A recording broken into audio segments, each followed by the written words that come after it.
So we're going to start recording now, and then I'm going to share my screen and we'll get started on today will be a lot of slides, but I will make sure we do a couple demos just to have some fun. So first things first is for this class, I want everyone to know this is an experiment. You are very much a participant in this class, and you can guide sort of how it goes. So if there are things that you are not getting out of this class you're hoping to get, let me or Leah know, and we'll definitely let you know and try to work it into the process. So objectives for this class are we really want everyone to learn by actually making stuff.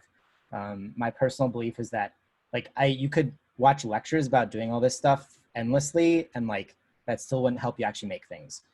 So I want this class to be interactive and have people make stuff. So today will be a little bit more watching along with me and maybe learning a little bit by watching, but homework and then the next couple weeks will be really you digging into Runway and playing with it yourself.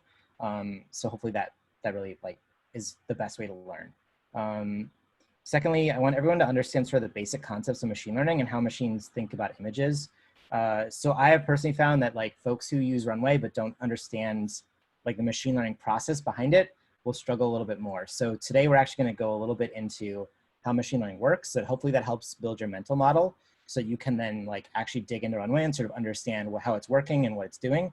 And I think that's just going to make you it's going to make the process and using the application that much easier. And then we're going to learn a little bit about how to learn, which is just this stuff is always going to change. I promise, there'll be new models in Runway the week after class is over, and I want to make sure everyone is able to sort of feel comfortable picking up or playing with those things. So we'll talk a little bit about that toward the end of class, but I think it's a fun way to work. The schedule for the weeks are sort of listed here. So this week we're just going to do a lot of basic stuff, get set up. We'll do a couple models, but nothing too crazy. The next 2 weeks after that, we'll really be going through a bunch of models within Runway. The point of this class is to really go broad. So we're going to look at a bunch of different types of models, and we'll sort of see where people end up with, whether we do mostly image making or whether we do some body tracking, that sort of thing. We'll just sort of play with it and see how it goes. Week 4, we're going to look at training. So we're going to train a AttnGAN model. So maybe next week or the week after, I'll actually have a little bit of detail about what your homework is going to be to make sure you're set up to actually do that. And then week 5, we're going to do some more advanced stuff. So we'll look at how to connect this to Photoshop, processing, maybe Unity, although I'm not a Unity person and I know they have a Unity plugin. So we'll see how that goes. And then as a part of your class, you also get 20-minute one-on-ones with me. So basically, my hope is that you pick a project to work on over the next couple weeks, and maybe around week 3, we'll set up some time for people to start scheduling one-on-ones with me or with Leah, and we'll basically help you work on a project. So you'll have a little bit of one-on-one time with me and Leah as well.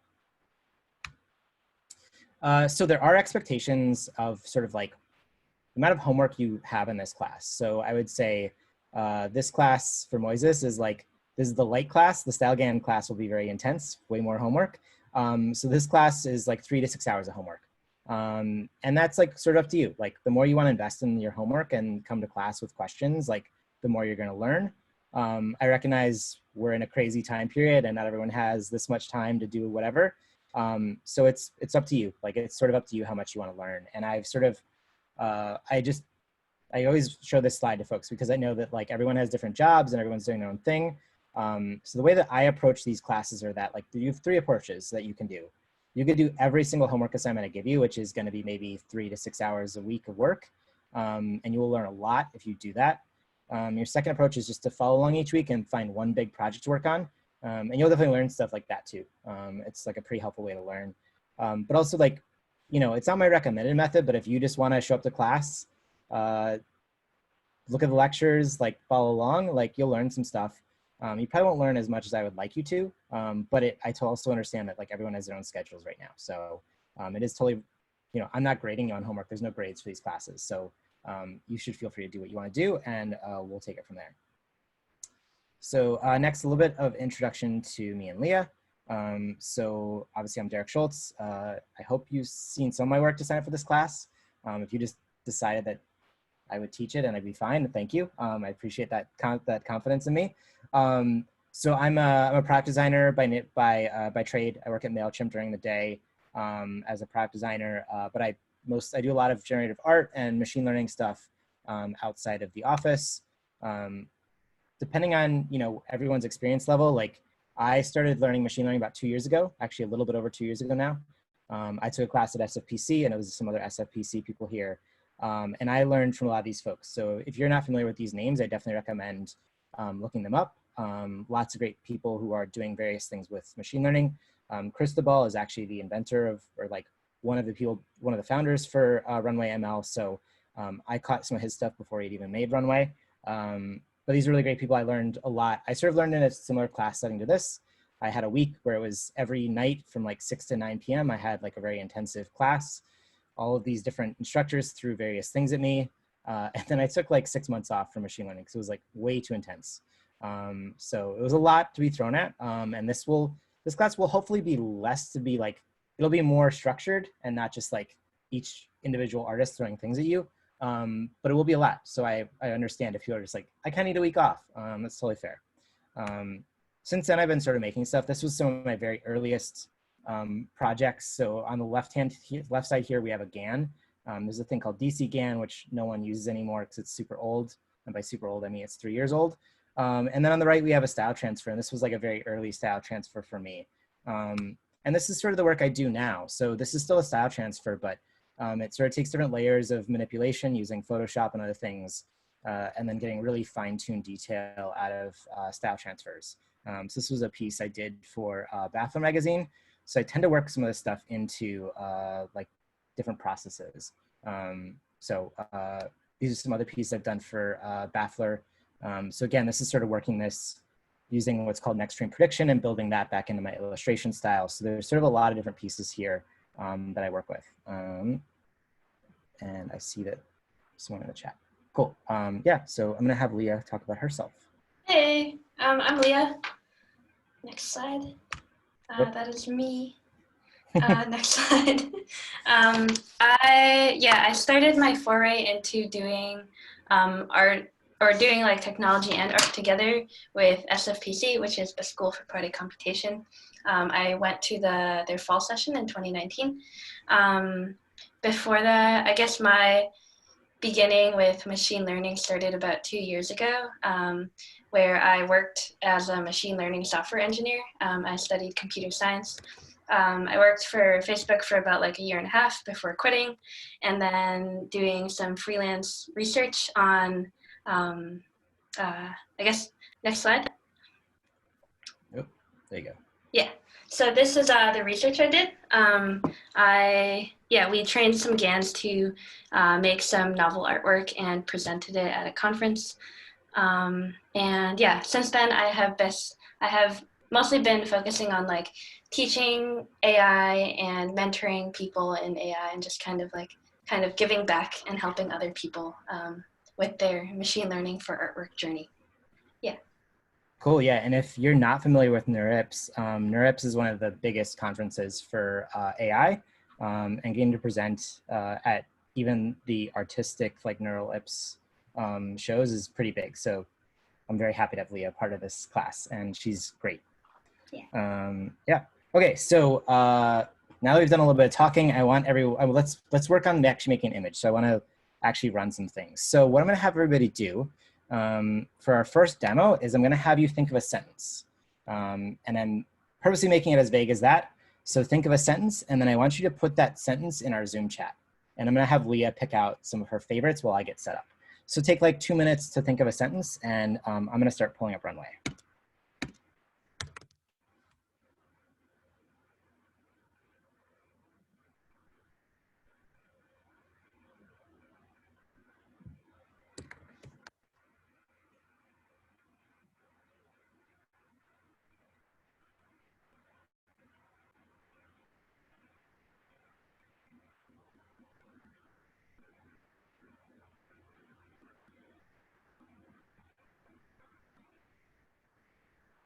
Derek, I have a question. Yeah. You're going to be providing also the slides as well, correct? Yep. So slides and videos, everything will be available to you basically after class is over. Yeah. Cool. Thank you.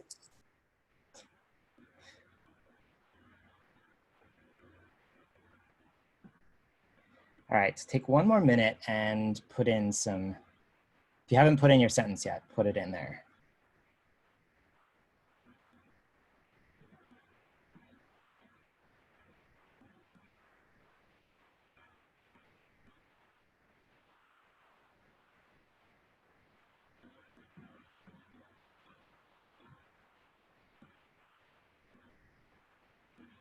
All right, Leah, I'm gonna have you pick one of these sentences for me.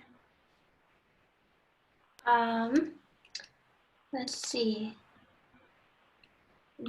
Jonathan said they were doing a lot more dishes and a lot less laundry. Cool. Okay. So this is just going to be a fun demo. We'll talk about a little bit about it afterwards. So I'm going to paste the sentence in. So this is the image that was generated from our model. Give me another sentence, Leah.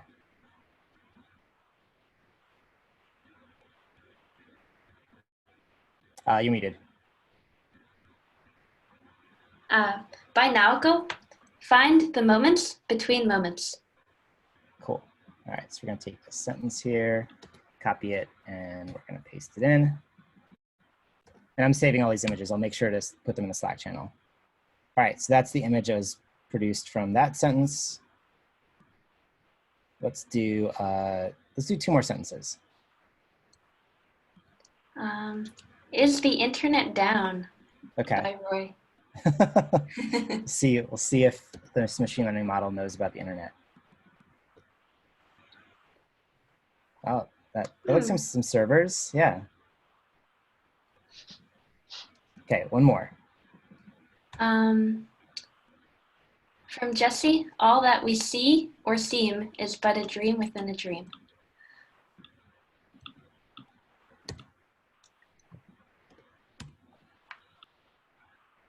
All right. Okay, so I'm going to cheat now, and I'm going to put in a sentence myself.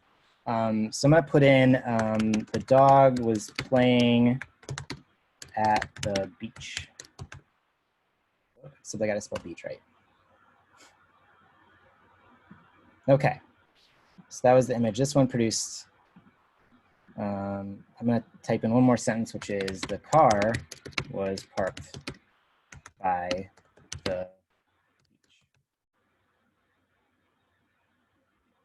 All right. So we made a bunch of images here. I'm interested here. What do people think about that process? Feel free to just shout it out. It's kind of cool that it does it as you're writing the sentence. So even before it's completed, I didn't realize that it's processing it as you're writing the whole thing.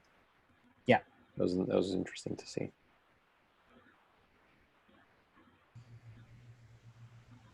Anyone else? Kind of felt like the machine on the other end was like trying, but not trying hard enough. Maybe. Totally. Yep. Yeah. What did people think about the outputs? It clearly knows beaches a lot better than it knows cars, it seems. Or dogs, for that matter. Yeah, does anyone else have any thoughts on its output? Yeah, it seems very, it can tune into environments very well. Like I think when you were going through the car parked, it seemed like there was a road, and then it got a little more specific, but it like seems to know landscapes and context well. Yeah. So if you were to ask me, I would say this model sucks. It doesn't do a really good job of actually describing images, right? And so we'll talk a little bit about this over the next couple weeks, but like I cheated because I knew how this model was trained. And we'll talk a little bit about training in a minute, but essentially like putting in sort of abstract sentences, this machine has no idea how to produce those images, right? So when we tried that all that we see is but a dream within a dream, it was sort of like, I don't know what dreams look like. I don't know what other things are looking like. And this is like a really important thing to learn about machine learning, which is that most of these things suck. Like most of these things are not good. And I think like that's like, you know, we're all inundated with these ideas that like machine learning is going to be the future. It's going to change the world tomorrow. And if you actually play with these models, especially many of them in Runway, which are like state of the art and supposedly the best image making models in the world, they do not produce good images. And so I think like that's one thing that we can just think about and we can like sort of play with and figure out like, okay, how does this actually work? Like, you know, what is it actually trying to do?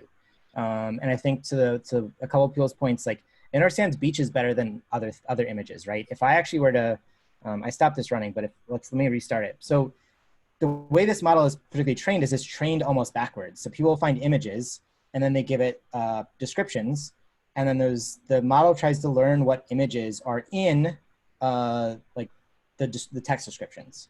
So we're actually sort of doing the reverse, right? We're giving it text and it's trying to figure out images. You know, see, I just reloaded this and it gave me a slightly different image. And you can kind of make out a car here. You can kind of make out a beach here. So it matters what it was trained on, right? So I happen to know this thing happened to be trained on like lots of pictures of dogs, lots of pictures of cars, lots of pictures of beaches, lots of pictures of birds.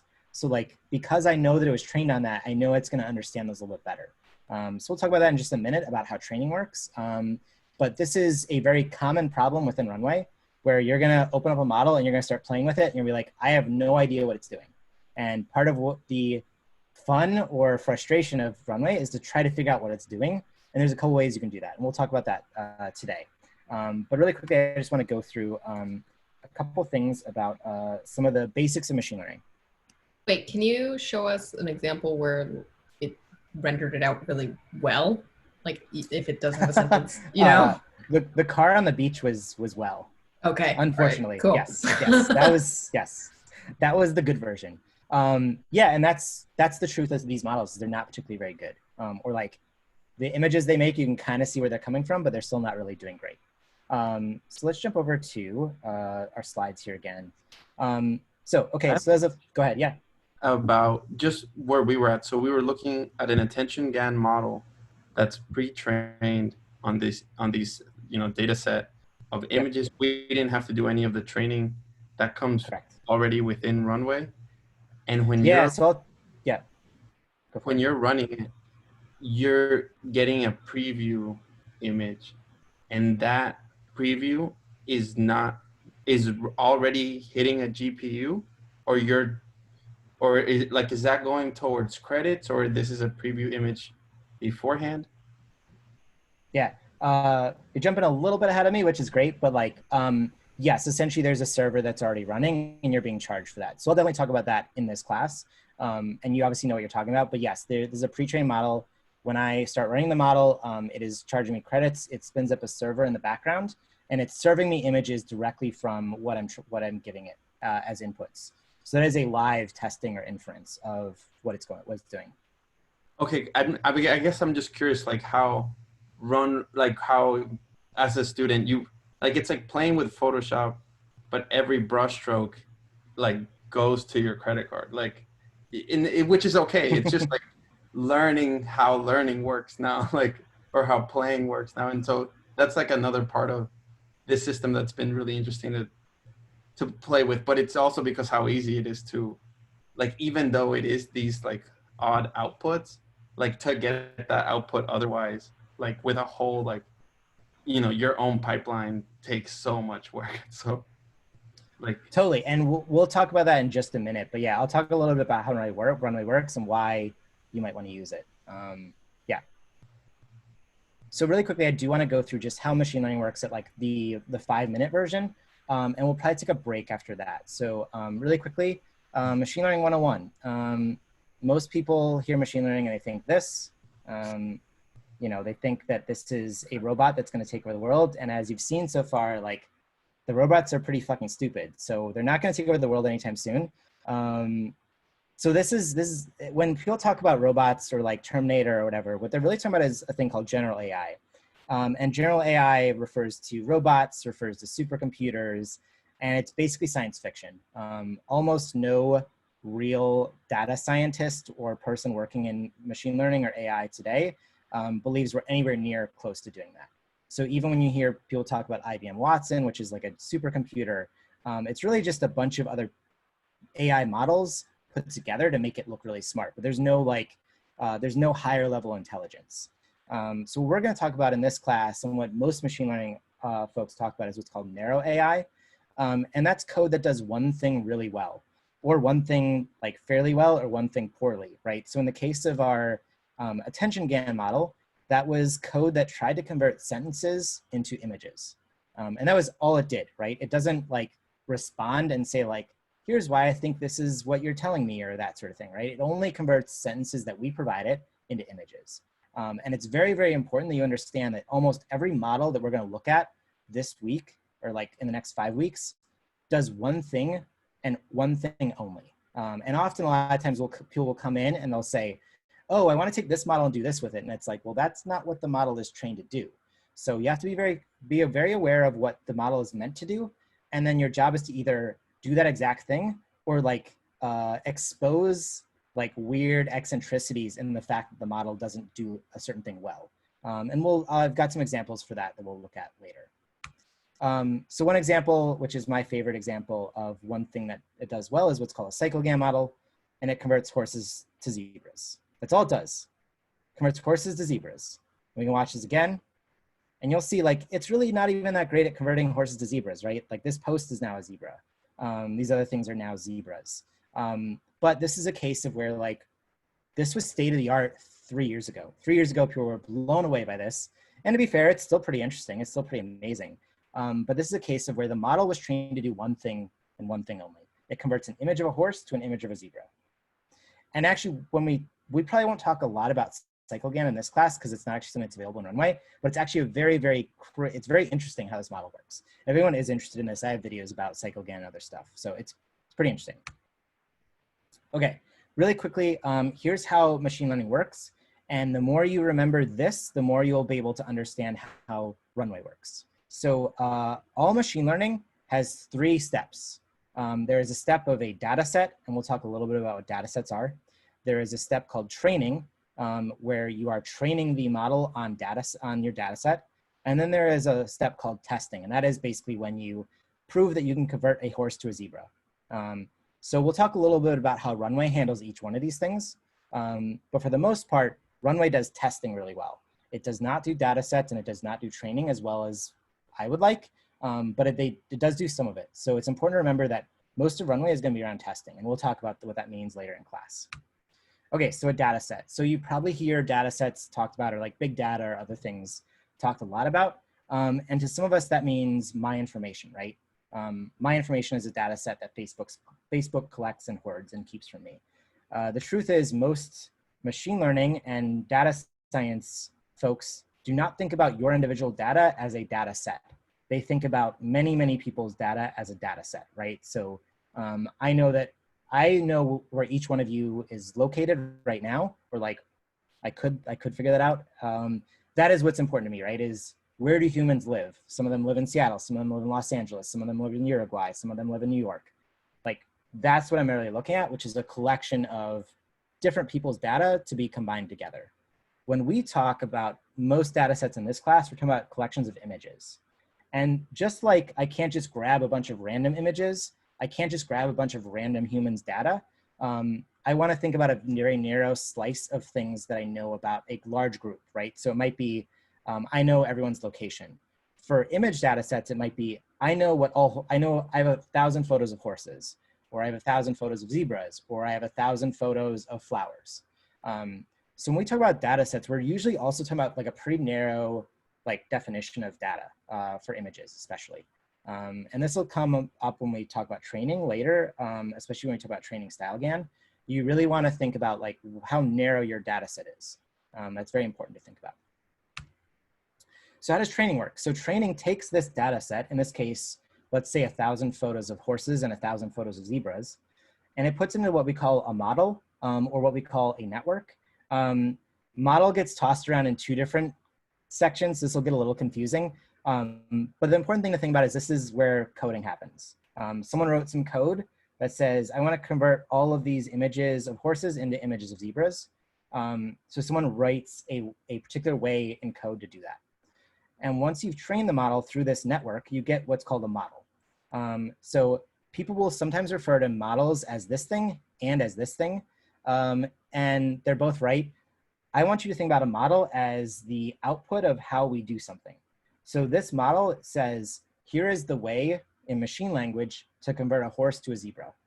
And that might be as simple as saying, hey, when you see something brown that has a tail, convert that to black and white stripes. Like that's how we would think about a model, right? A model is a set of instructions.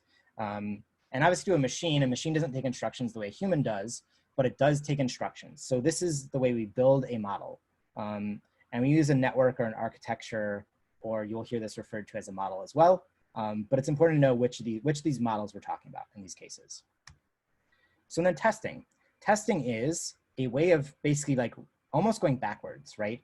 So we've trained a data set on horses and a data set on zebras, put it in this model, and now we have a horse to zebra converter.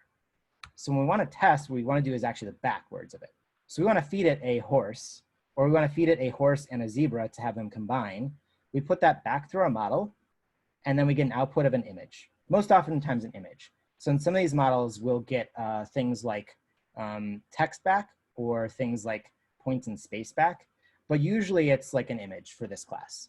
Now there are different types of inputs, and inputs are very important to keep in mind. And we're gonna look at some different inputs using Runway. So Runway is mostly about testing. So you wanna think a lot about what its inputs are and what its outputs are. So in the case of AttnGAN, we put in some text. We gave it a sentence, and it went through the model and it spit out an image. We're gonna look at some stuff later today that's like Deep Dream, where we're gonna put in an image, it's gonna go through a model, and it's gonna spit out a different image.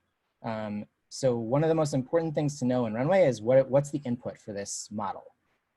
What is the input, and then what do I get out of it? And this is basically what we're gonna spend the next 3 weeks of class on, is playing with inputs and playing with outputs. And then sometimes it becomes input, output. This output becomes another input to another model. So we'll chain stuff together. And that's basically the gist of machine learning. That's the high level. But if you understand that process, you can understand most everything about how a machine learning model works. You may not understand what's going on in this black box, or you may not understand what's going on in this network, but you can intuitively sort of understand how it's working. So is there a way to actually like correct the data set? Like it's like, okay, like you generated all these and like after this is garbage. Like, is there a way to interact back with the model and been like, I don't know what happened here, but don't do this again?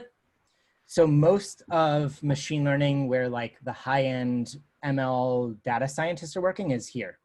So they will do this work. They will create an architecture for this process. They'll then create the model, and then they'll test the model, and they'll find out this model sucks. They will go back to this step and recreate this architecture and try to fine tune it, what we call fine tuning, or just like rebuild this. And they will do that work. And this is where, some machine learning data scientists take months or years trying to perfect an architecture. And that's most of what their job is. Runway does not really have this capability. So we don't do a lot of this in Runway. Most of what we do in Runway is like play with the funny outputs and find ways to get better outputs, or like find ways to make worse outputs that we can all laugh at. Like these are basically the structures we use. But yeah, so like this is the art of machine learning, is changing those algorithms to get better and better results. And actually inside of Runway, you'll find that there are usually multiple models to do the same thing, and different models perform differently on different inputs. So like there's a thing called super resolution, which I think we'll talk about either next week or the week after, which is about making higher resolution images from low resolution images. And you'll find there's like 3 or 4 models in Runway, and each of them works better on different images or is like slightly better at certain things. So there's a case of where people have tried to make different artifacts or different architectures for those. Any other questions? Yeah, I just have a sort of thing I want to clarify. Yeah. So essentially what you're doing here is that you're kind of like the curator of images, right? You're kind of like deciding like what sets to kind of put in, what sets to combine together to create like a certain look. And then like, if it doesn't look good, you kind of go back and kind of like, I guess, swap images or like switch certain things. Yeah. Yeah, I think that's the best way of describing it. So most of machine learning is not about like some high level machine learning artists can build these architectures themselves, but most don't and most can't. So our job is to sort of find the interesting parts of how do we find interesting inputs to get out interesting outputs. So you'll see a lot of people will play with like the horse to zebra model and put in a human face, and what comes out? Is it like a zebra human hybrid, or like how does that work? So most artists are working at this level, just sort of experimenting with how we do certain things. Now, when we talk about training using AttnGAN, you'll be able to curate your data set a little bit more so that you can play with what the output is. And we'll definitely talk about that more probably starting in week 3. But there are some models that allow you to do training, and that training will produce like new images based on the data set you give it. So you can do a curation more on data sets, but especially as we talk about Runway, Runway will be more about like playing with this testing interface. So is it sort of like with the stuff we're doing in the beginning, we're kind of just taking like pre-trained, like they already have the images already trained, and then we're kind of feeding like one image in, or is it like? Yeah, we'll look at a bunch of these. So in the case of AttnGAN, it was giving it text. In the case of Deep Dream, it's giving an image and then choosing some options. Some of these models also have options where it's like, what do I want to do based on this input? And we'll be talking about that in the next half of the class, like to sort of understand the interface of Runway a little bit more. But yeah, there's usually a lot of options or some ways to alter this model as it's being passed through the model that we can do stuff with. Okay. We have a question from Jesse. Jesse, do you want to unmute and ask your question? Sure.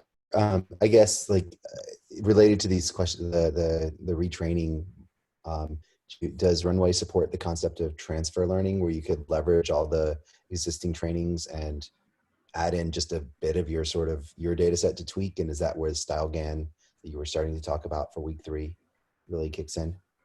Yeah, so we'll talk about transfer learning when we do the training. StyleGAN does support transfer learning, as does the GPT-2, which is text training. So we'll probably focus on StyleGAN for this class. And I'll talk a little bit about transfer learning. It supports transfer learning in the 2 models that you can train stuff through. Yeah. Cool. Okay. Sorry, can you, what is transfer learning? Let's not talk about it now. Okay. I promise I promise we will cover it in week 3 or 4. It's a fairly complicated process. You're like, it's easier to see and understand than it is to try to describe without showing it. Cool. So we're going to take a 5-minute break. So if everyone can come back at 9:35. I'll also say that if you have not downloaded and installed Runway yet, let's try to do it in the next 5 minutes. It should only take 5 minutes. You just go to RunwayML.com and you click this download RunwayML beta. There's also a video in our Slack channel. If maybe you can repost it, just for folks that if they want to follow along. So at this point, feel free to turn off your camera, go get some water, stand up, stretch a little bit, and we'll come back at 9:35. And we'll probably run a little long today, just because intros took a little bit longer than I was expecting, which is great. But we'll meet back here at 9:35. Cool. Thanks, everybody.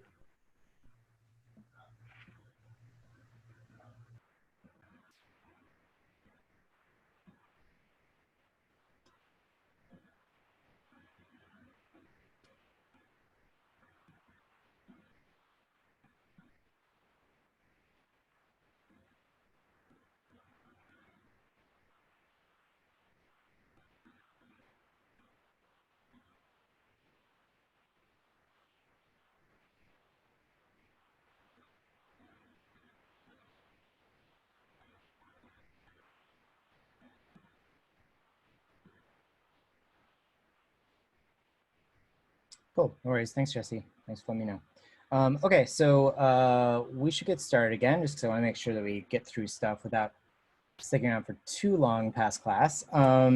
Just again, I should also say, I'm happy to stick around a little bit longer if you have questions after class. So if you want to learn more about transfer learning, we can talk more about it after class. But we will be covering it again in week 3 as well, or week 4 probably. Cool, so I want to talk a little bit about Runway specifically. So we did a very brief intro to machine learning, and now we're going to talk a little bit more about Runway. So what is Runway? So Runway is sort of been described as Photoshop for ML. You saw me play with it very briefly as a part of the demo with the text to image transfer. What's nice about Runway is there is no coding involved, right? They do everything behind the scenes for you, and that's really, really amazing for a lot of people because even as someone who does a lot with coding, it is a huge pain in the ass. And they have removed a lot of the annoyance from it. So it's what's called a GUI, a graphical user interface. And it removes a lot of hurdles. And I would say it removes a lot of hurdles in the sense of installing all the software to do this work is pretty challenging. It generally takes 30 minutes to an hour just to get each one of these models set up and installed. And they've sort of simplified that process. But it also just from a purely interface standpoint is doing things that you can't do even with even someone who like is an expert in like machine learning, their interfaces are better than you're going to find in a lot of other places. And we'll talk about that over the next couple weeks about what type of inputs they allow and how the inputs work. But in general, like they've removed a lot of the annoyance of doing machine learning art. And it's a really, really great experience. And while I think it's limited in some places, in other places, it's far better than I could do myself. So it's a really interesting model, and it's a really interesting app to play with. And I always love showing this quote. So Allison Parrish is an amazing machine learning artist who works with text. And her whole approach to this is that asking, can a computer generate Shakespeare to me is less interesting than asking, e.g., what would Gertrude Stein have made with TensorFlow? And if you don't know what TensorFlow is an application that allows you to do machine learning. If you were to substitute in here RunwayML instead of TensorFlow, it's the same idea, right? So what does a great artist do with new technologies or new applications? So it's not necessarily as much about like, can a computer become a great artist? Like I personally don't care about that. What I'm interested in is in makers or artists or folks like you, what can you make using these tools? And that's like also what Runway is trying to do. Runway is like eliminating a lot of the hurdles and pain to get set up and moving to a place where like you can just get started making things. And I think that's why Runway is a great place for everyone to start playing with. I use Runway quite often in my own work just to experiment with different models and just to sort of see what things work. So even if I end up doing more by myself on my own server, I still use Runway as a good place to start a lot of times. So as I mentioned before, Runway is really set up around testing. So it tests what we call pre-trained models. So that means the training has already been done in most cases, and you will do a lot of stuff, what's called testing, or what they call as inference.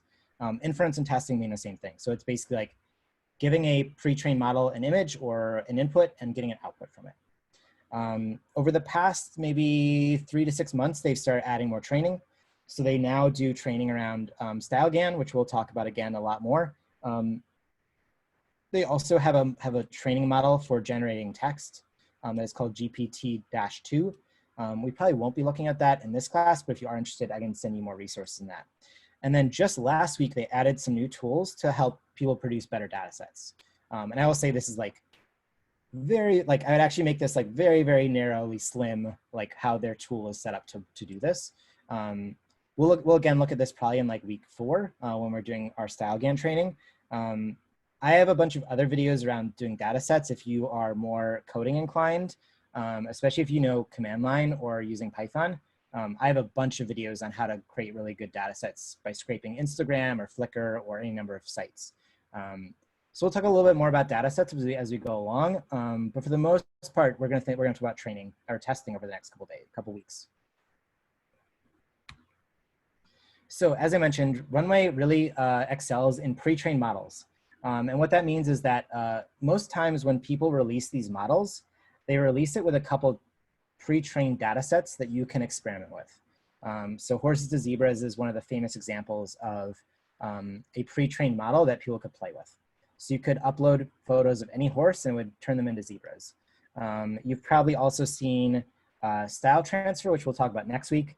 You've probably seen where you upload a photo of yourself and it turns it into the Scream or Kandinsky or other like textural famous paintings. Those are examples of pre-trained models. The thing to know about Runway is like if you hear about a model you think is cool and you go to Runway, you might not find that model. And there's a couple reasons for that. One is just that they're busy implementing lots of new features all the time and they just sometimes don't get around to certain models. Other models, the way that they work is they take hours to actually build new images, and that would be very expensive in Runway. So there's certain models that they just skip and don't really use or show in Runway. And you're always welcome. So Runway has a Slack channel, which I'll link to in both their class notes, but also in inside of our Slack. They have their own Slack channel. So if you ever want to ask about a certain model, you can always jump in their feedback channel and ask for them there. Helen, do you want to just go ahead and ask me that question? I just want to know if Runway works on 3D images. So I don't think I've seen any current models that use 3D images as inputs. My guess is that we're not far away from them having that feature. There are starting to be more and more models that do 3D image inputs, but what you get out of them is relatively not as interesting as you might think. So I think they'll probably have it pretty soon, but they don't at the moment. Sorry, can you explain what a 3D image is as well? Is it sort of like a 360 type of image? Is that what it would probably be more like an OBJ file or an STL file, Okay. or something that has a bunch of points, like a point cloud kind of. model. A 3D model, yeah, Got it. exactly, Okay. yeah. Yeah, I mean, you could give a 3D image, like just like a 3D rendering that's a static file. You could send that to the model pretty easily, but yeah, they don't support like an object file, yeah. So I should also say, like, Runway has limited training capabilities. Again, right now they only have two models, the StyleGAN model and the GPT-2 model. And I should say, Runway is expensive to use. So this is the reason why a lot of people avoid using Runway. Let's talk a little bit about the costs. So Runway costs 5 cents per minute while you're testing. It costs 0.005 cents per step while training. That one probably doesn't make any sense to you, and that's fine. We'll talk about that more when we get to it in their training session. Training also requires a subscription. So Runway does sort of run on a subscription model. So their subscriptions cost $15 a month, and then that unlocks the training for you. And then the training costs an additional 5 or like half a cent per step. So what I would say is, like, generally in training costs about $40 to $50 to train your own model. It's not cheap. In general, Runway, like, so when you first sign up, you get $10 in free credits. I'm bugging them. I think they're going to send us another coupon code as well. I'm going to see about that. But $10 gets you a lot of training, a lot of testing time, assuming you remember to turn off your model. And I'll show you how to do that in just a couple minutes. But it's very important to remember to turn on and turn off your machine when you're done with it, because you can blow through $10 very quickly. So it is fairly expensive. But again, I think to what Moises was saying, which is like, it's also like to do this by yourself would require a ton of effort and a lot of knowledge of coding and servers and other things. So in that regard, it's actually fairly cheap. Where if I were to do all this stuff myself, I would easily blow through a couple $100 just setting everything up. So it's important to remember this is not I think someone said, like, it's like doing a paint stroke in Photoshop and it costs you money. That is an apt metaphor for this. But it is helpful to know that, like, this is actually like there's a good value, all things considered. But it is important to keep in mind what you're paying for when you're doing it. But you can also run this on a pretty cheap computer because it's all operating in the cloud, right? Well, so it's running on the cloud, but yeah, but so you could run it on a Chromebook very easily. Yes, they do have local models. So if you own a Linux machine and you know how to set up Docker, you can run this locally and it won't charge you. But that is not true of everything. Like, only certain models are available for local training. So I can send you resources if you're really interested in that, but in general, that won't be covered in this class. We're just going to look at using the cloud system through it. Yeah, if you could add the Docker links, I'm curious just to, like, how far is the playground affordable or not affordable, or depending on the idea, like executable? Because I do see leveraging this for like quick turnarounds for like an agency or like a fast deliverable when you know what your budget is and you only have a Chromebook. Like, yeah, that's totally. Yeah. So I'll also add, like, I have a bunch of materials on my website or on my YouTube page as well. If you're interested in using a thing called Google Colab, that's a free service that if you ever use like Python notebooks or Jupyter notebooks, you can also do machine learning for free through Google. That is like very much like you should know what you're doing in terms of code, but those are also options. So I'll provide a couple links to some other things, and I'll provide some links to the Docker materials. But I've generally found that the Linux setups are a little bit annoying. And lots of people complain about them because it's like you have to be running Ubuntu 18 and you have to be running a certain number of things and have Docker set up. So it can be a struggle, just to let everyone know. But I'll definitely send over those materials as well. As far as what we just spoke about with the prices, like the AttnGAN example that you just did, how was that breaking down? You were running the model, and let's say you typed 5 sentences, then that charged you that price that we just saw? Yeah, Like so in the next demo, I'll explain it a little bit more in detail, but essentially there's a button in there that says run your model. And when you run it, as soon as you click that button, it's starting to count how many minutes you're spending. So that demo probably took 3 or 4 minutes. So that probably cost me 20 cents. So, you know, not cheap for like a random demo, but also like to know how to set that thing up, I would have had to spend a couple hours learning how to set that up on my own. And GPU servers, like even your own, is not cheap. So I just built my own machine that has my own GPU server or GPU video cards. And I dropped about $5,000 building that. So like, you know, balance those costs out. It can be pretty expensive on its own. So yeah.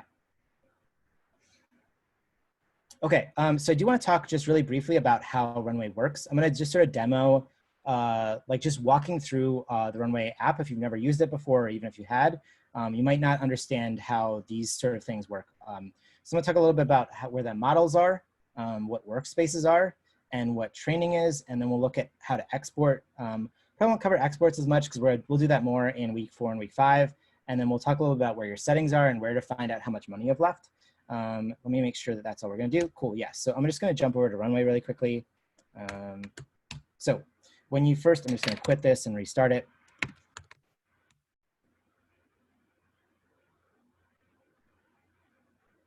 So the very first time that you open Runway, you'll see something like this, and it just says, welcome back. You can browse models, you can open your workspaces, or you can train a model. So hopefully now that you know what all those terms mean, at least models versus training or browsing versus training, you'll know what each of these means. So I generally start in browsing models. We'll talk a little bit about workspaces once I pick a model. So browsing models.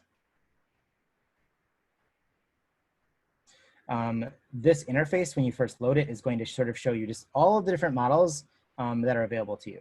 So you'll see here, this is a thing called first order motion model for image animation.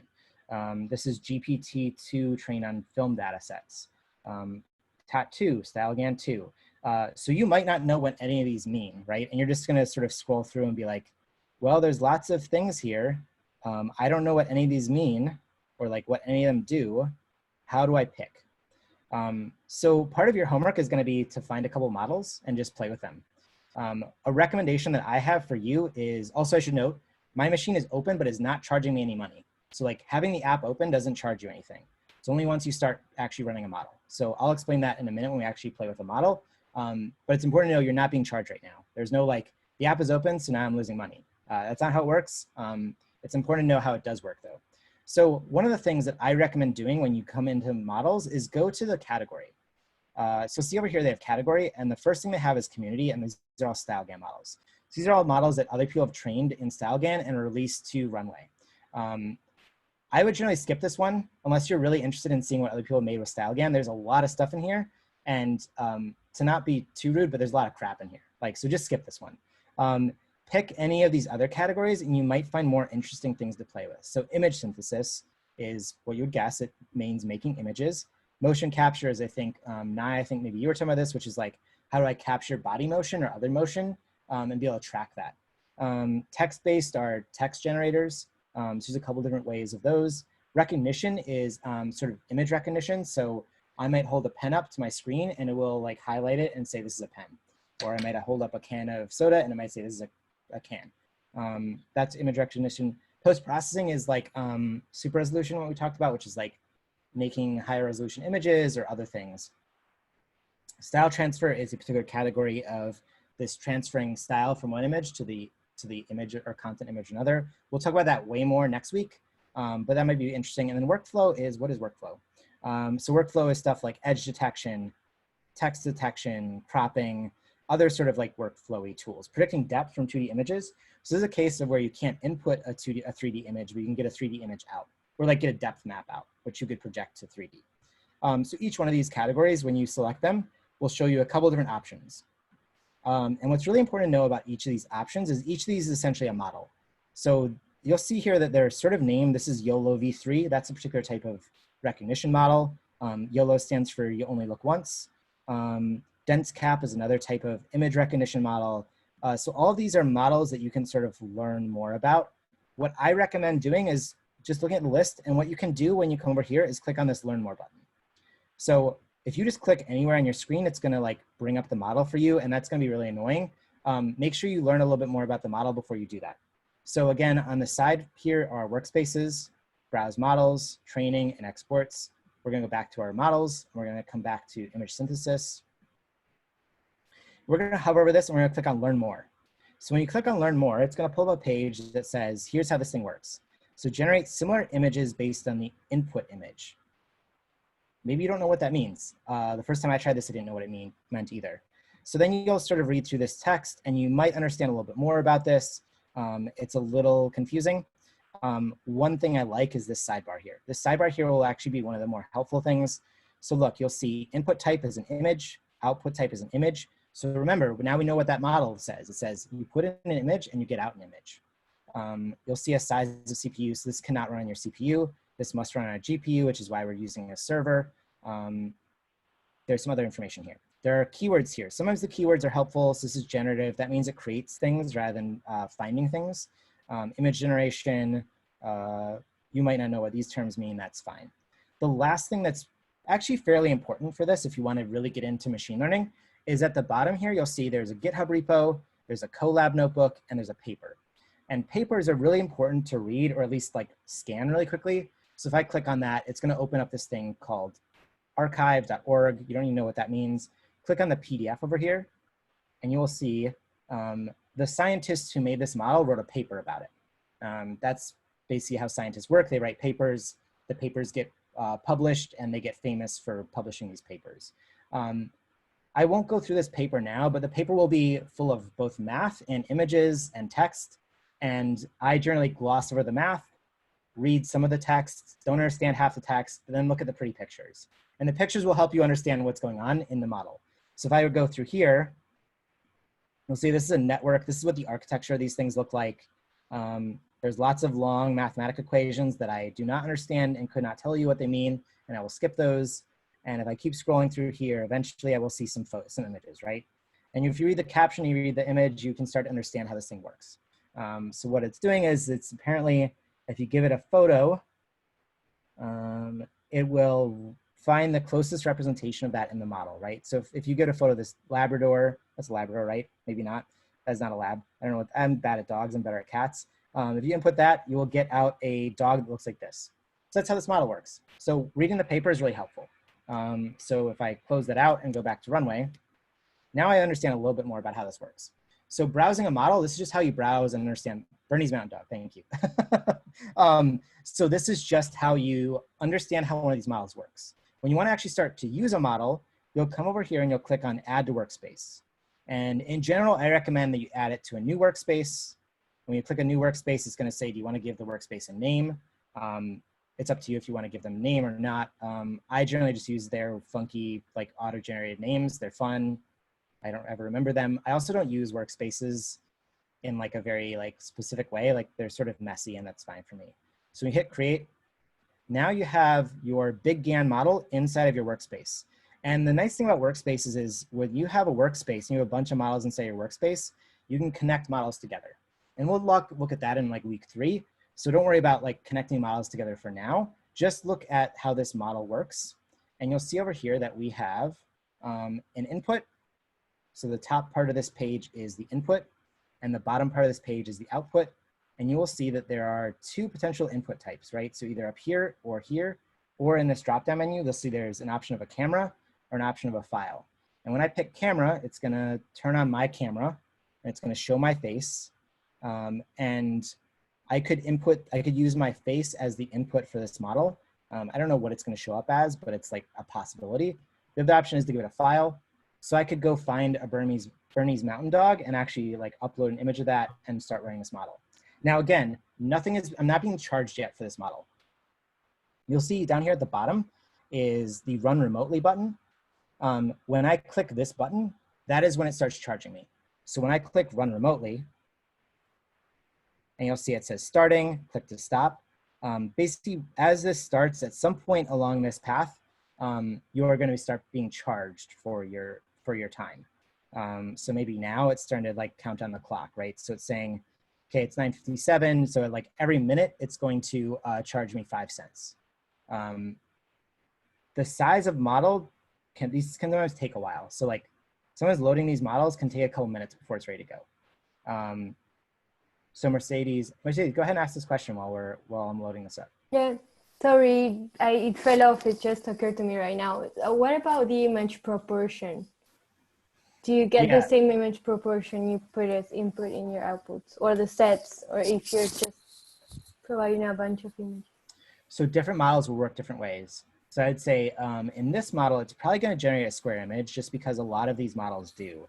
So let me see if I have a photo here that I could grab. Let me just see if there's... So that's usually related to the model you're using? Correct, yep. So I'm going to give this... This is going to yell at me, so let me see if I have a better image here. Trying to find a lower...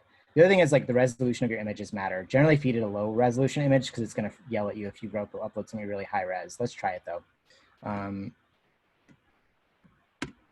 Cool, so let's give it a statue. That's fine. So like once you upload an image, you can change the resolution over here. So like I'm just going to crank this down a lot because I know it's going to be way too big. So let's make it like 500 by 400. Okay, so now this ran pretty quickly, right? It found this image, or like it tried to find the best representation of this image, and here's what it found. It's super creepy looking. And you'll see the output here is 256 by 256. So input, I fed it this big image. It probably scaled it down to find this 256 by 256. Generally, models will have different resolutions pre-built into them. So this one defaults to 256 by 256. It doesn't look like you can change it. Now I could do something like here where let me see if I like flip this image. Okay, now it found a different image, right? It found a woman's face that is still like fairly smushed, but it like found it. So, you know, each of these, there's always like a little bit of what I would describe as noise in these models. So when you change even the slightest little parameter, you might get a slightly different image. So if I actually scale this image down a little bit more, I might get a new image back out of it. Let's see. Yeah, I got a slightly different face out of it. Okay, wow, that is, I gotta save that one. That's creepy as hell. A question about this model. Is it simply matching this image to another existing image, or is it actually generating a new image? Because these look very weird and generated. So this is a model called BigGAN, or like this model is called BigGAN, which is basically like Google made a model about 2 years ago that was called BigGAN. And the idea was that it held the like world's largest amount of representations or images inside of a single model. So what this is doing is actually taking the input and trying to find the closest representation inside the model of this. So in this case, like my guess is that these images were not trained on a lot of Greek statues, or like this model was not trained on a lot of Greek statues. So now Greek statues are not available within this model. Whereas if I were to find a dog photo, there's trained on a lot of dogs. For whatever reason, machine learning is often trained on a lot of dogs. So if you give it a dog image, you'll find pretty good representations of dogs. And here again, like this is just something you learn by playing with it. You might Google like BigGAN and see what other people have done with it. And you sort of find these things out as you go through them. This is essentially how testing works inside of Runway. Now you'll notice that there's a button here that says stop. I have not hit this yet. As soon as I hit this, I can no longer use this model, and it stops charging me. So like we're sitting here talking, and maybe now it's been 5 minutes, and I haven't uploaded a new image, and it's been charging me for that. So I recommend that when you are ready to start, if you have a lot of images set up, start like processing through those images as quickly as possible to save yourself some money. Now, important to know, you can save this image. This button here will save this image. You click this button and you press save. It's going to save out a 256 by 256 image. It tells you how long it took to make this image, 280 milliseconds, so less than a second, which is pretty fast. So let's flip this guy again and let's see what happens. So you see I got an image. Question. So do they not have, because you said you were talking about preparing, is there no way to like set up a batch? There is a folder option here. So if I open a directory, I don't know if I have a good folder to give this, but let me give it this thing. If I give it this thing and hit open, it's going to provide a bunch of different images, right? Got it. There's just a bunch of images, bunch of flowers. And you'll see as I click through these, each of these is generating a new image. And these images are producing very fast. Other models are not this fast. So it's important to know. Now, what's also important to know is I'm not saving each one of these. So if I were to save this, there's two ways I could save it. I could save it one by one using this button. There's another folder here, or another thing here called export. And we'll go through more of this over the next couple weeks because this is sort of what we want to learn. There is a way to export these to an image directory. And if you just start pressing export and then you start clicking around, it's just going to save out a bunch of images. So if it's based on time, then it actually might be efficient to just like do a batch, look at the results, and then go back and edit. That's actually, yeah. Yeah. Okay. That's definitely a good way of thinking about it. Is like do a batch, see what it produces. And you'll see like I just quickly clicked on a bunch of things and it kind of freaked out a little bit. You basically like when it's done, actually it looks like it might just be batching through that entire folder. Okay, we'll find out. So when you click, second question was, yeah, what is the largest image like dimensions that you've outputted, like pixel by pixel?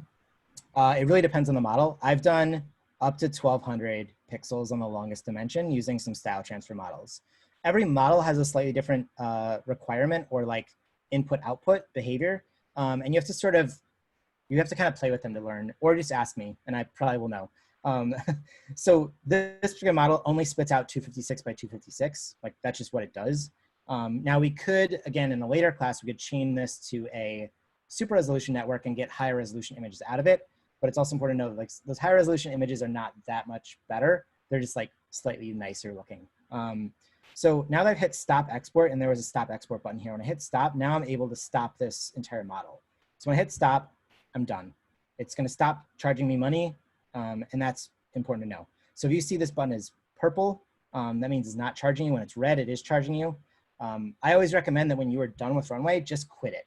Just like if you quit the application, it will automatically stop all your testings, and you know you won't be charged anymore for it. But if you want to see like how much money you have left, come over here and click on there's a little settings icon down here on the left. Click on this, and you will see how much balance you have left. So I have a lot of money left. The Runway folks give me lots of money to teach these classes, so I'm very thankful for that.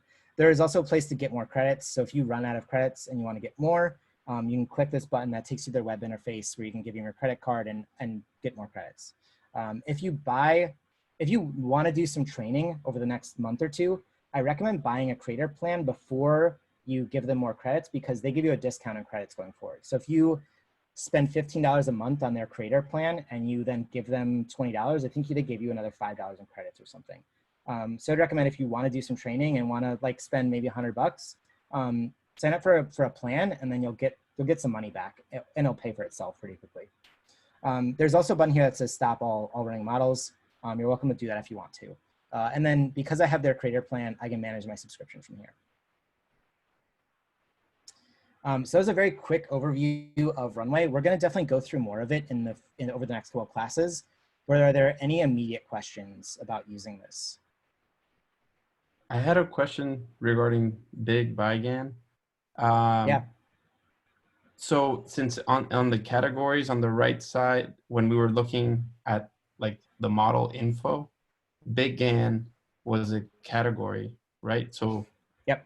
So that's like a type of model or like a type of architecture that like, because it helps, like, you know, whether you're going deep into math or you're just starting with a GUI, like either way, there's so much to understand that, like, I didn't even realize that. So like BigGAN is almost like saying like Labrador. It's like, it's a type yes. of dog. It's a type of GAN.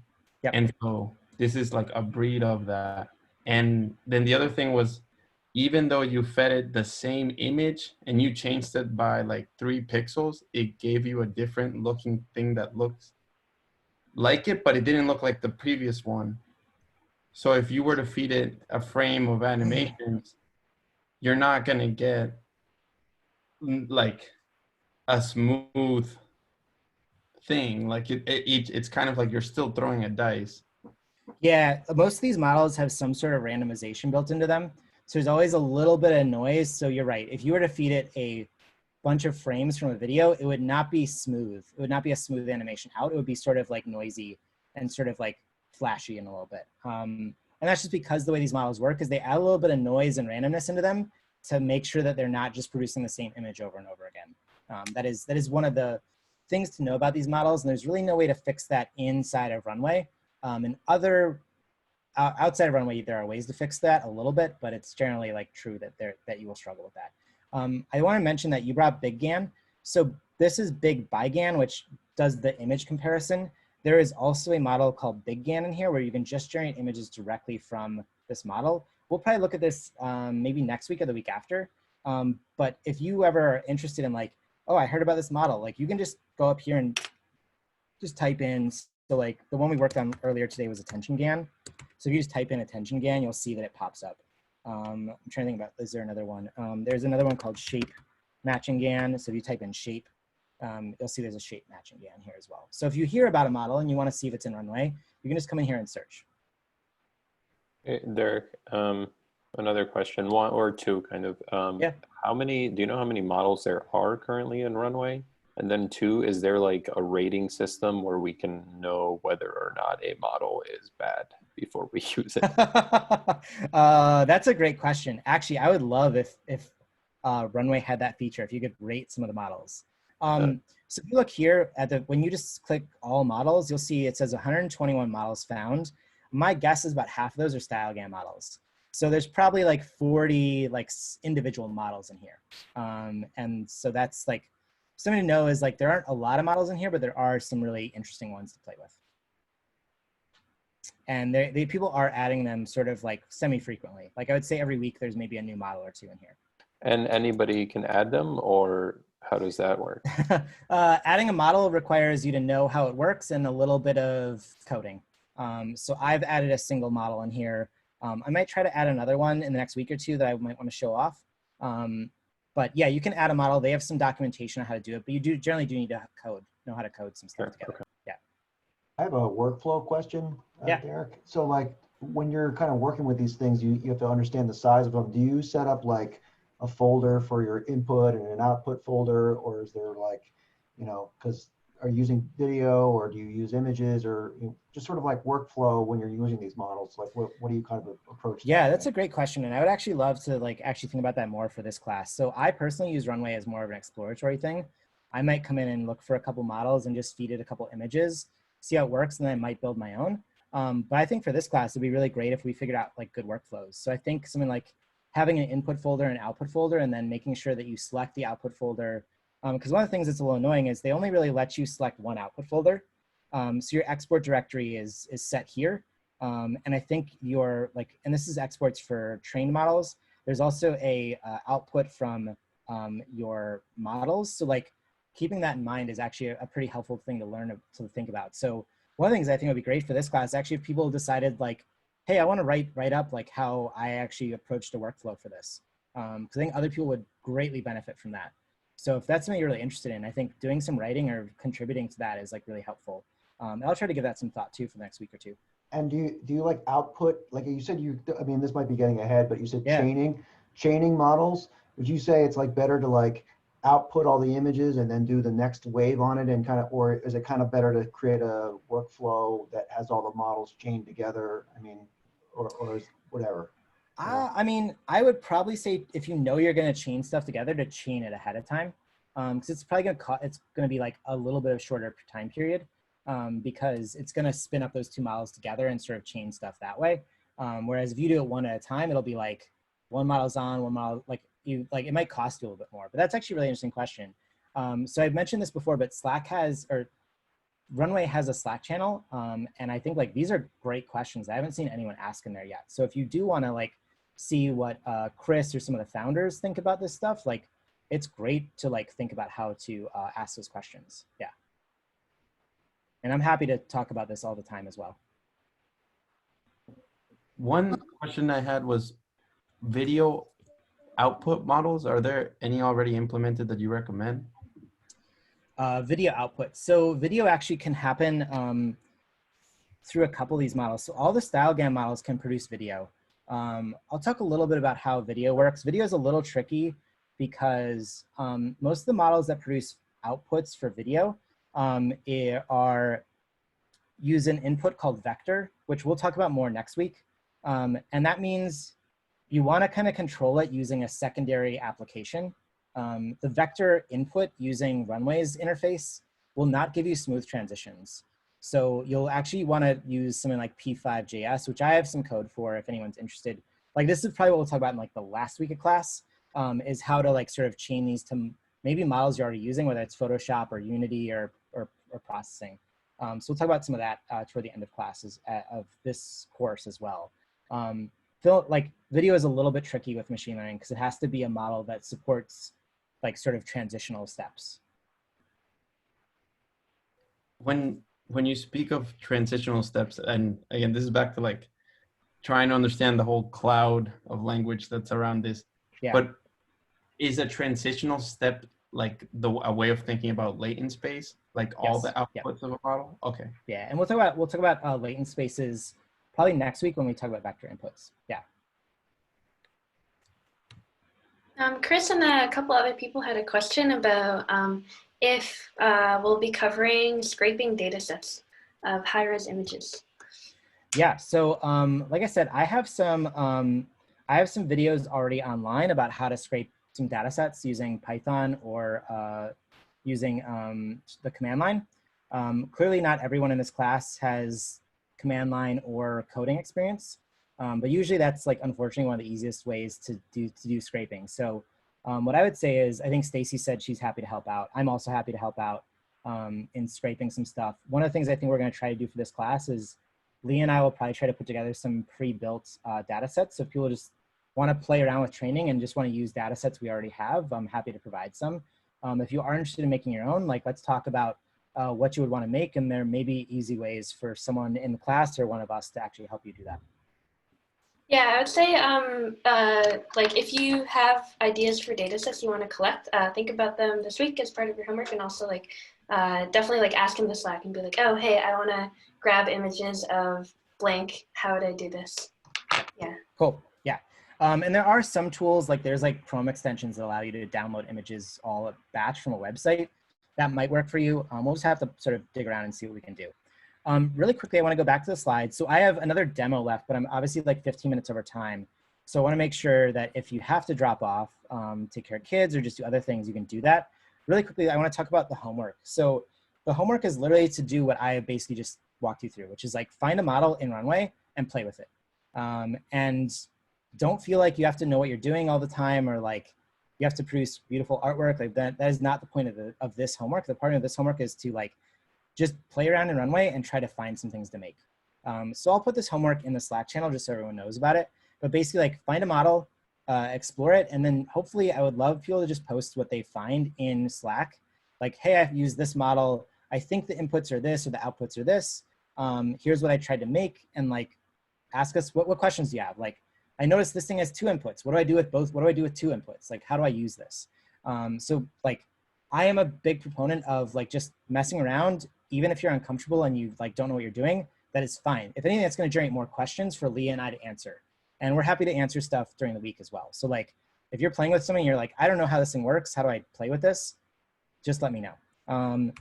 The second thing is, as Leah mentioned, to think about a bigger project. So like, think about a project you might want to make. So next week we'll talk about, Leah and I will show some of our favorite projects that we've seen made it using in Runway. But Runway also has a Slack channel. They also have a bunch of social projects. They also have a YouTube page. I think on their website there is also like a like case studies type of thing. So they have a bunch of materials about projects that people have made. And I would love to just have people like go through some of those and maybe think about a project you want to do themselves. And it's fine if you don't have an idea immediately for next week, but maybe you have some ideas of like, oh, I really like working with like charcoal drawings, or I really like working with, you know, photos of cats, like those sort of things. So if you think about what you like working with, that will help us that'll help Leah and I sort of maybe push you in a direction or two to make some things. Does that make sense, everybody?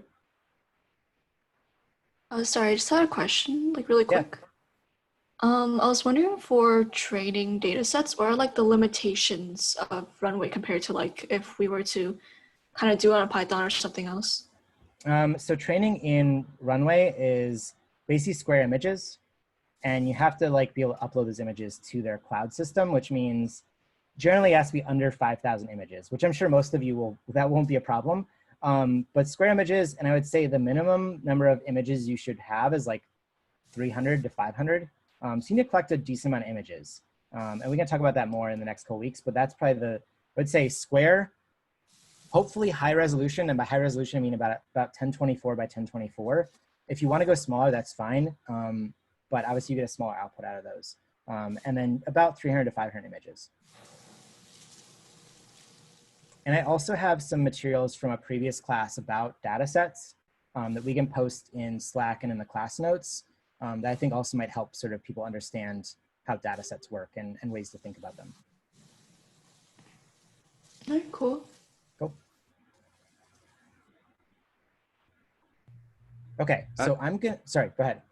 Oh, well, I'm just thinking like at the end of class, is there like, are we showcasing our works? Is it, how do you want? Yeah, that's a great question. So we're still sort of trying to figure out how we'll do end of the class. I would love for people to demo stuff. Another thing that Leah and I are working on doing is putting together some portfolio, like just basically like having a page on either my website or somewhere else on the internet of people's projects from this class. So, you know, again, there's no pressure to like make the most beautiful thing on earth, but I love showing off the work that people make. You should know that like just being in this class, like there are not a lot of people who can do this stuff. So out of this class, you will be like, I don't want to say an expert, but you will definitely be one of like a very small group of people to use these models and to make things using this stuff. So don't feel like, oh, I have to be the best artist in the world with this stuff. Just playing around with it is pretty unique.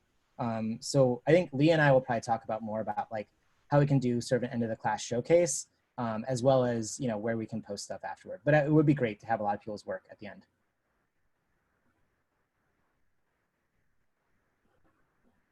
Cool. Okay, so I'm gonna demo Deep Dream. So you'll be kind of a big deal. Honestly, yes. Like there have been people who have taken my previous classes and are now like being put in ML shows because like no one else is doing this. So yes, like this is kind of a big deal. You're getting in at the ground floor, you know, that sort of thing. I'm gonna demo Deep Dream. If people need to leave, that's fine. We'll be recording these sessions. So feel free to just drop off whenever you have to. Deep Dream will take maybe 15 minutes for me to demo, and then we'll talk a little bit more after class if you have questions. So cool. So if you are gonna leave, yeah, this would be great. So like, just please feel free to use the Slack or ask me or Leah questions in Slack as often as you feel like. So I'm gonna jump back to Runway now, and we're gonna look at Deep Dream. So Deep Dream is maybe something you've heard of before. It is the like very trippy, very weird model that Google released maybe 2 or 3 years ago. And Deep Dream is kind of interesting in that it basically highlights how machine learning works. And it's very hard to describe in 15 minutes, but essentially, if you've heard of deep learning, which is a type of deep machine learning model, deep learning works in that there are different layers. And those layers are of different complexities. I have some videos online of exactly how Deep Dream works or of how layered models work. So we can, I can upload some stuff there and link to some things if people are really, really interested in how this works. But essentially Deep Dream, and we can just Google this really quickly, just do Deep Dream. So Deep Dream produces these very trippy looking images where there's like weird hallucinations inside of dog images, or you know, taking an image like Starry Night and producing these very like high-res images or like other weird images in there.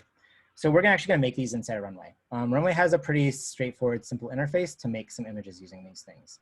So again, here's like Mona Lisa that now looks like a dog, or like other things. And basically, if you understand how machine learning works, and obviously I don't expect anyone to, these are essentially different layers of a machine learning model. And this is how they detect things like dogs, or how they detect things like horses. This is like a very interesting way that basically it sort of inverts that idea of, if I give it an image of a dog, it knows it's a dog. It actually produces dogs out of all images. And it's a pretty trippy way to work. So I'm gonna show you how to use this. So in Runway, you come over here, and I'm gonna delete this actually. So let's start over. So if I go back to my models, which is always this square or this cube, and I type in here Deep Dream, and I have to spell dream correctly. If we hover over this, we can click on the Learn More. So how they describe this is it enhances and hallucinates patterns in images. So it's a computer vision network that hallucinates and uses these we call convolutions, which is essentially pattern matching. And it basically like enhances and brings out patterns in images. And if you want to, there is like a whole repo here. You could learn a lot more about it. A lot's been written about Deep Dream if you're interested in learning more, but I just want to play with it. I think one of the best ways to learn about it is just to play with it, mess with it. So we're going to take this model and we're going to add it to a workspace. We're going to add it to a new workspace, ugly fruit formalism. Cool, let's do that. Okay, so this model takes an input, takes a single input that is an image. So we can use my camera or we can use a file and then it exports. And you'll see over here on the left, or on the right, sorry, this is a model that has a bunch of different options. So it has a thing called octaves. And if I hover over that, it says number of scales to process the image on. Iterations, number of iterations per image scale. Octave scale, downscaling factor for each image scale. I honestly don't know what a lot of these mean. But like, if I hover over this, I can start to play with it and I can just find out. And the best way to learn with this is just to like mess with it. So let's actually just use my camera. So I'm just gonna turn on my camera. It's gonna be my face. And I'm gonna hit run remotely, which means it's gonna start to charge me.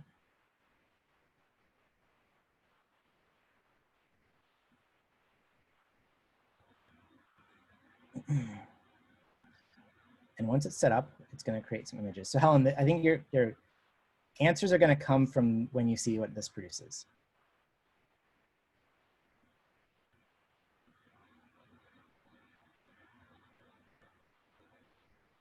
How do we know if it's working? Usually, so if you see this bar that's sort of like animating, that means it's loading.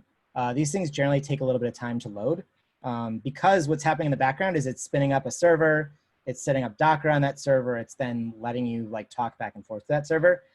So this takes a little bit of time. And I think these actually cache as well. So like this might be the first time I've really run this model in like a while. So it's taking a little bit of time to get set up. So are you being currently charged at this moment while it's spinning up? Probably not. It's probably like as soon as it's spun up, it starts charging you. Okay. But I think they also probably round up to the latest minute. So like it's probably charging me at some point here, but it's not immediately charging me.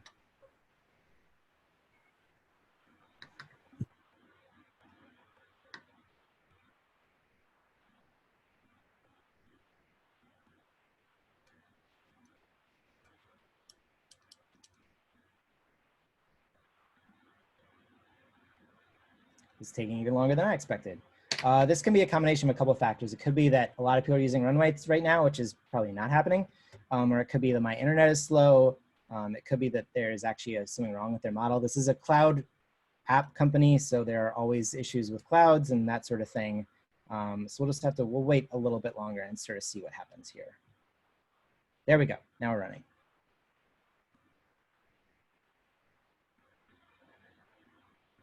So see now this is animating here, which means it is trying to process my image. There you go, there's my face using a bunch of different layers. So here, we'll make my face bigger. And you'll see this works at what, like, so it takes 7 seconds to produce this. So this is like running very, very slowly, but it basically is running like a video, where if I move my face,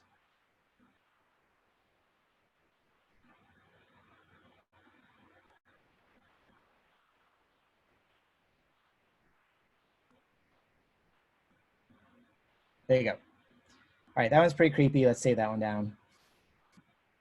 So one thing you can think about if you want to make this stuff run faster is to make your images smaller.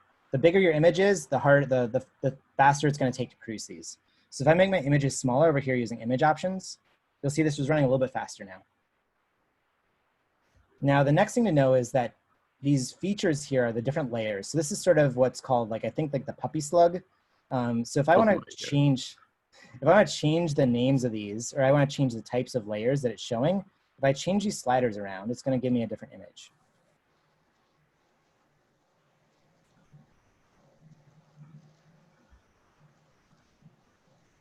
Okay, that gives me a slightly different texture, right? Now the thing I know, which you might not know, is that if the earlier features, so 2 and 3, are going to be more pattern-based, and the later layers are going to be more animal-based. Oh, wow. And if I crank up my iterations, I'm going to get creepier looking stuff. Wait, can you explain again what the mix 2, mix 3, mix 4 is? Are those just like Yeah. updates to the So model? these are layers within the network, which again is probably a little bit advanced for where I've just explained how machine learning works. But these networks have layers inside of them, and early layers tend to be patterns, and these later layers, so higher numbers, tend to be like productions of animals or combine like shapes into like things. Well, let me just show you. So this is more. Let's also stop using my face and just find an image here because it'll be easier to understand the image. It might also not be freaking out as much. So let's just pick an image here that is, let me grab.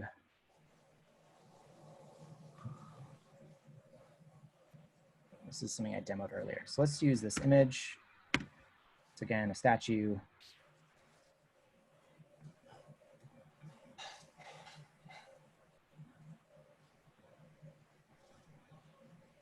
Let me make this a little bit smaller.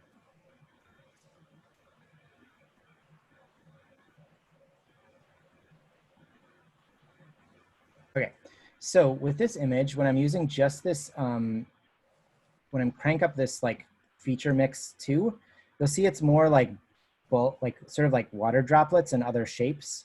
And if I crank up my scale a little bit more here, I'll probably get some other more unique features, or like eyeballs, like, right? It's like very much like circular, like bulbous sort of things. And let's actually just crank up my octaves here. So octaves and iterations tend to make it more apparent and more bright and more clear. Since the feature mixes are so different and you kind of described thematically what they do, how come they didn't just label it? Yeah, so that's a great question. So part of that is because, so that's a great thing about Runway is that a lot of these models are built to be clear from a ML perspective, not from a R perspective, right? So this is what's known, like this is how they label them in the model. And this is how they talk about them from a data science perspective. So this is why it's kind of confusing because you don't really, you might not instinctively know that, but someone who understands how this model works understands what these mean. This is a case of where I would argue that Runway could probably make this better for new folks to machine learning, right?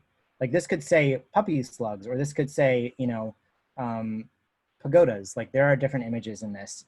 But it looks like I've maybe broken it. Sorry, go ahead.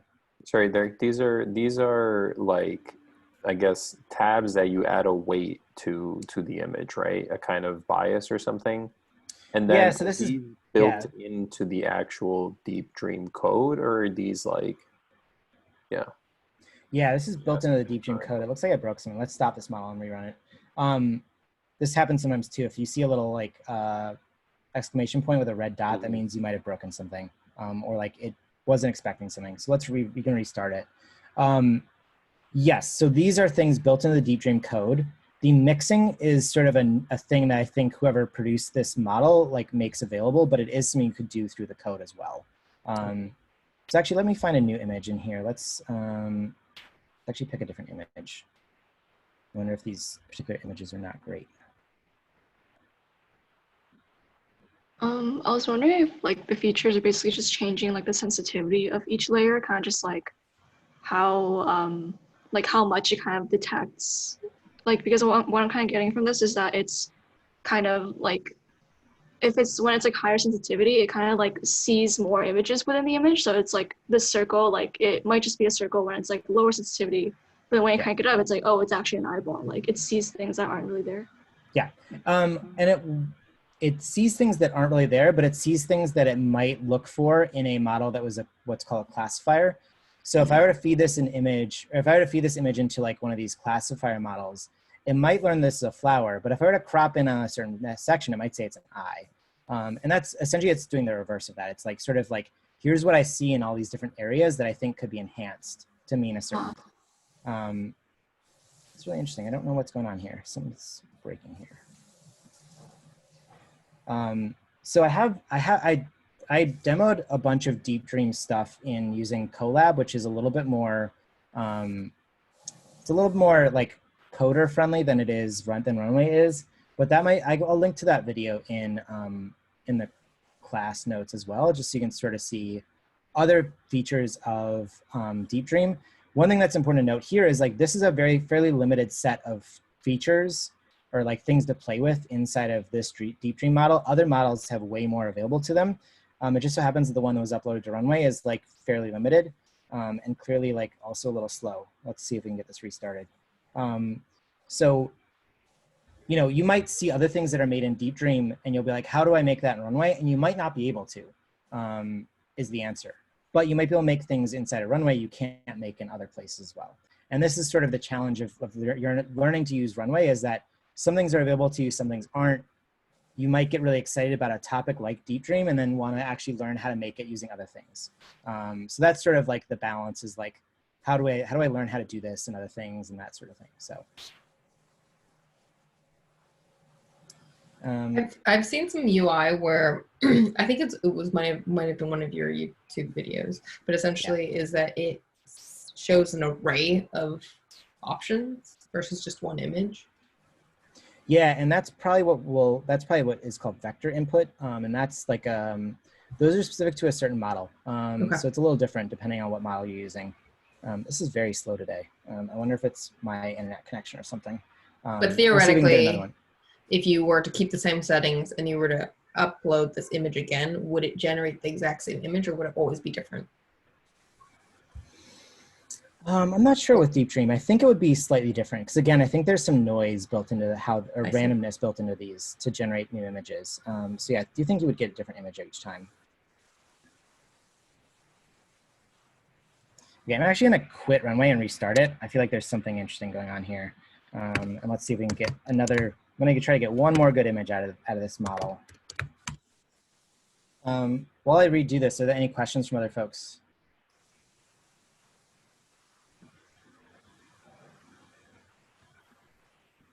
I was curious, actually, because that's actually a good model to output video from. But is it? So I think there are ways to do Deep Dream in video, but you can't really do it. It's not as nice inside Runway. It's going to be like sort of stochastic and noisy. I have seen there are ways to do Deep Dream with video that is nice, but is not this version.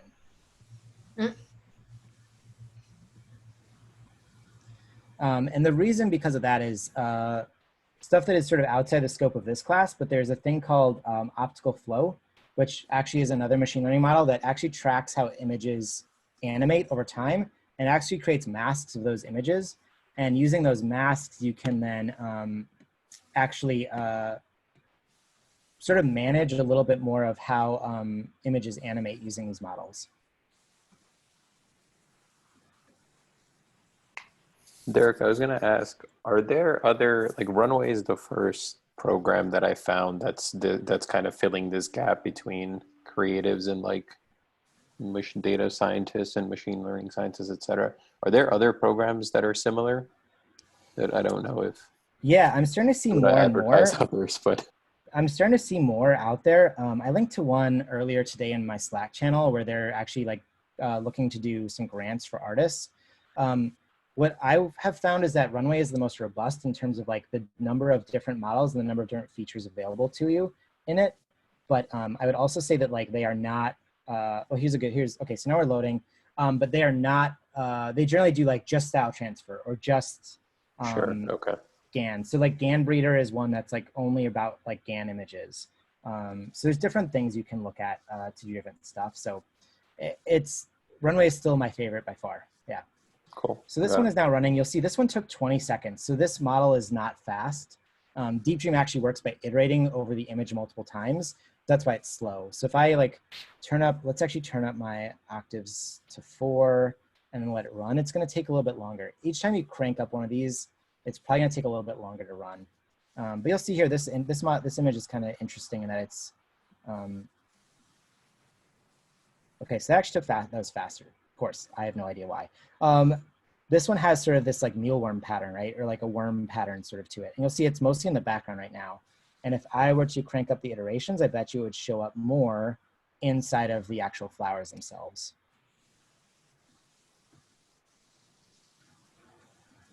Now it should definitely take longer because I like tripled the iterations, so we'll see.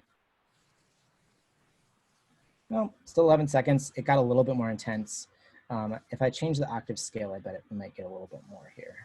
And so the iterations are like, it's like scaling up the size of the pattern or scaling down the size of the pattern? It's actually, iterations are how many times it repeats trying to find this texture in the image.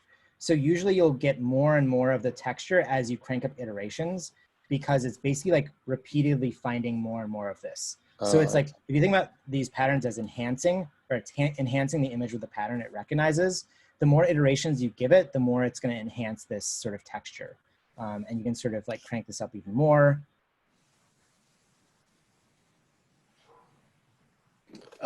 Quick question. In the case of this one, I see the output right now is you can set that dimension, the width and height.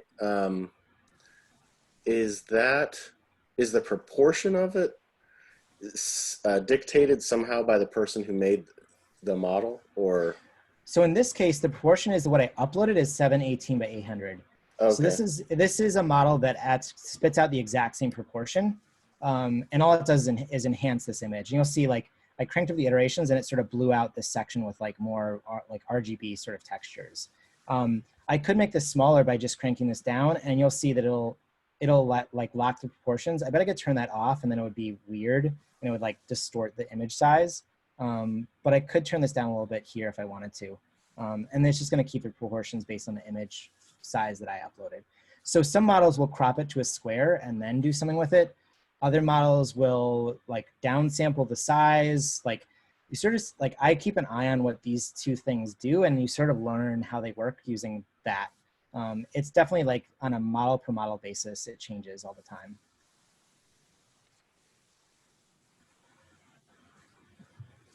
Can you show how you export? So you just do that download button, is that correct?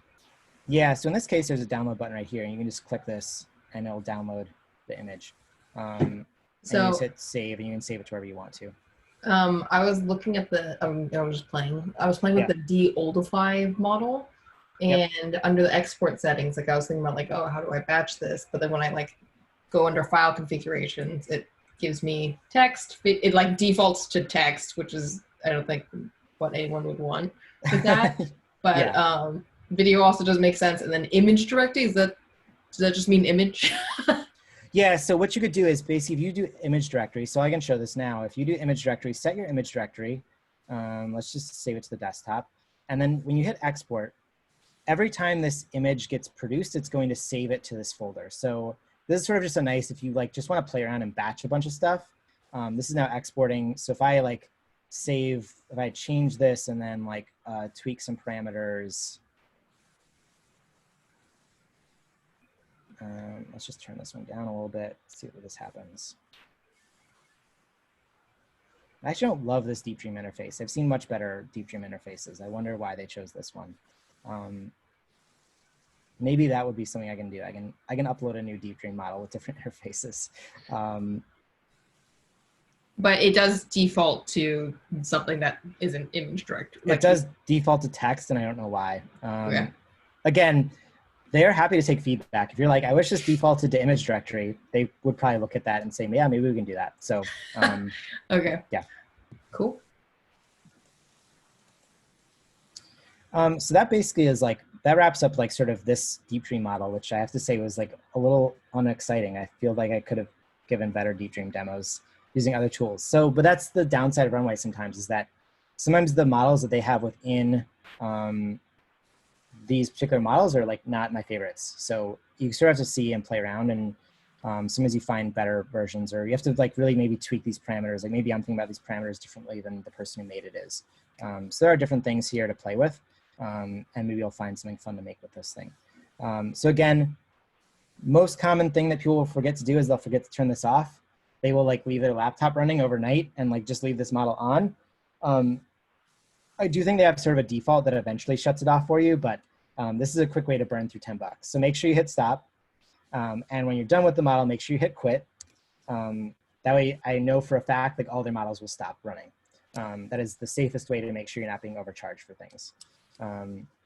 So yeah, with that, like, does anyone have any more questions? I'm happy to answer questions, or we can also talk more in Slack throughout the week. What was the most amount of credit did you accidentally burn through? I feel like I burned through like $20 of credits at one point. Again, like, it's also like, sometimes you can shut your laptop, and if your machine is still running, it still runs. I think they might have fixed that bug. It was very buggy in the early days where some of those things would be running for a while and you could burn through some money pretty easily. I have now learned enough that I like know just to quit Runway every night before I leave or whatever. So yeah.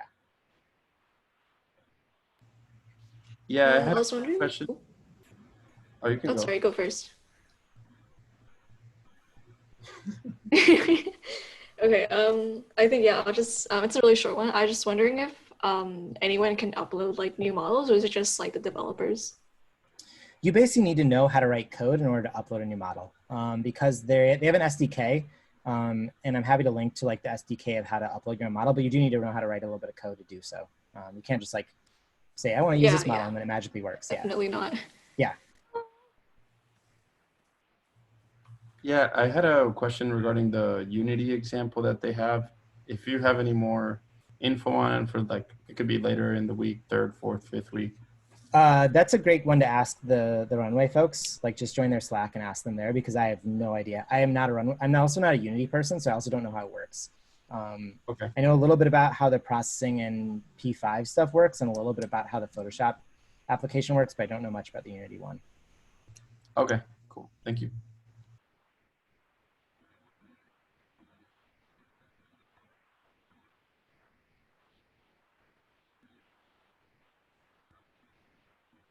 All right, any other questions? Anyone want to ask about a particular type of model or other things that I can talk about? If not, I'll just remind you that your homework is to just play around in Runway for a couple hours.